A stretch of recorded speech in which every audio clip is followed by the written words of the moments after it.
morning. Right, I thought it was about time I did a bit of a catch-up video on how far my dad's got with his trailer. A few people have asked about it, so I've come here today. Let's see how far he's got with it. Right, it looks a bit different to what it did last time I came. You've been quite busy. What have you been up to? Yeah, well, I've pushed it outside because although there's a headroom in the barn, there's not enough room to work on the roof itself.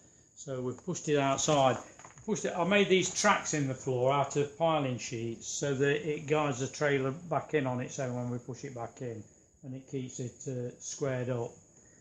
So what I did is I've boarded all the top of the beams with these reed and bead boards. They're 6 inches by 7/8 thick, and they've got a big reed and bead in the joint. So that's all been fixed down. And then go inside. Yeah, come and have a look. Yeah.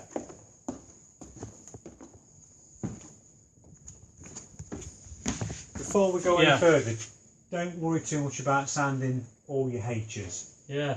You don't need to. No, I wasn't doing that. You was doing it. Piss off. Go on.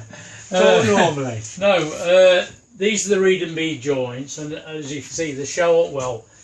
Originally, they were in the house that we took over here. There was a railway carriage. Here? Yes. Here? Yeah. There was a railway carriage and also a livestock wagon. These beams are out the livestock wagon, and that's how they were in the house. And they had these beaded joints above. So I've replicated that, so it's just the same. The skylights here, there's 4 of them. They will look out from just the sides, not from above, because on top of building a Molycroft roof, which most caravans have, and they have a row of windows on both sides of the Molycroft running the full length of the van. So the light will come in at an angle when we do it. Right. There's a window at that end that juts out over the towing end. I've blanked it off with a cushion at the moment, and on top of these beams, on top of these boards here, we've got 2x2 runners running about 9-inch centres with insulation in between. I've got 25mm foil back insulation in between. On top of that, I've used OSB board to curve around the shape of the roof, so it's all been boarded out with OSB board, ready to have a fiberglass roof. I've put 500 screws in those boards, and I tried it with ply, but it wouldn't bend. There's from side to side, it's around 8 feet. You tried this with this ply, didn't you? What do you mean? No, above this. The ply, it's above this to seal it in. Right. So it makes a sandwich. You've got the board, the fiberglass, and then the OSB board on top. Right. The curve of this is only 9 inches. It's fairly shallow, but I tried it with ply. There was too much spring in it, and I think it would have pulled through the screws. But the OSB board will bend. This is just temporary. This is temporary to suspend the lights in the right position. All that comes out. This comes out and everything, and these braces come out. Right. You know, once all the roof's finished, because it'll all be locked in then. Right. So that's what I've been doing. And I've also started building the Molycroft roof, which is quite complicated. Yeah, that's outside. We'll have a look at that then. Yeah.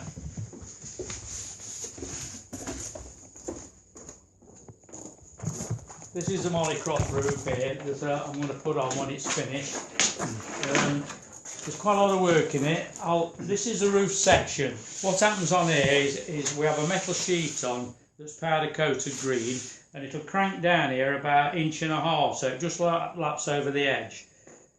This is a window here which will correspond with the roof lights. The next will be a blank panel, and it'll have a panel with an air vent in it. Then you get another window, and then another blank panel, and that'll have an air vent in it, and then a final window here. So you've got 4 sets of windows looking down at an angle from both sides.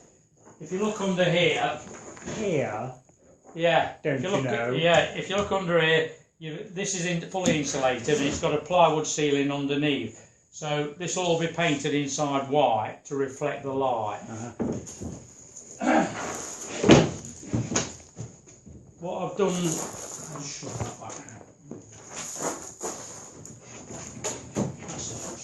now. Right, in here I've put marine ply down the face. I didn't want to use timber because I thought it wouldn't be very well painted, but I'm going to paint. This is all going to be painted here, and then the glass will be pushed into these rebates. So rebate to the wood and rebate to the ply hat as well. And it'll have normal glass panes, and then it'll have a bead of a different colour. The background's going to be light green, the bead will be a dark green, the roof will be dark green, and on the body of the caravan, the boarding I'm going to do will be light green, and all the trims will be dark green to pick it all out. So that's what's happening with that. I've made this in 2 halves because it's quite heavy, and when it's got the glass in as well, it'll take some manoeuvring. Outside, I've built a ramp to skid these up, you know, when I'm ready to put them up. But before I do that, I need to paint all the inside while it's down. It's easier to paint and not do any damage, you know. So I'm going to paint it all before I put it up. Right. So that's what's happening with that anyway. So and I think we was on about earlier on. This stuff here that's like a line. Yeah, this is sarking felt. That stops on, and then the boarding goes on top of that. Yeah. It's going to have horizontal boarding, 4 inches deep. The boarding is, and there's a tiny reed and bead joint on the joint. But halfway on the board, there's another feature of another little reed and bead in the middle of the board.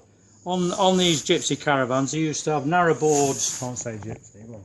Yeah, well, on these Romany caravans, whatever you want to say, you know, they used to have narrow boards, and actually the framing was on the outside. Yeah. But they weren't insulated. But this is going to be fully insulated on the inside, so I've had to do it differently. You know, it's going to have some embellishments on the outside. There'll be some struts come down here that taper into nothing there, and then above that there'll be a wooden frame, and in it I'm going to put turn pieces in it. You know, about. Say in that piece there, you'd probably get about 4 or 5 turn pieces, like you would have up a stairway, you know. Yeah. And that's going to be just in the top half, all the way around it, and the angle of the bottom struts will just give it a bit more shape, you know. Yeah. So it isn't too box shape, you know. On the corners here, when the boarding's finished, there'll be a piece of wood that's cut out at the back, 3x3, that will go on like that, and then I shall put some flutes in it. And I'm hoping I might pick something up, like some sort of carved piece of furniture to just embellish the top corners, the top 4 corners. Some carved sort of bracket or something, possibly, you know. Cool. This here, well, I'd say I've restored all the trailer before. That's the first thing I did, this army trailer. I bought it from a farm sale. Yeah, covered that last time. Yeah, we've covered all that.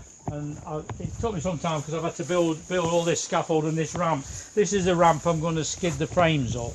So the idea is I'll drop it on here, then I'll push it to the next one, and then the top of it will be up there, and I can drag it over the top. Right. But I shall have to have an hand with it because I don't want to damage it when I get it to that stage. At the moment I can drag it about, it doesn't matter, but you know, when I'm ready to put that on, I'll need a hand with that.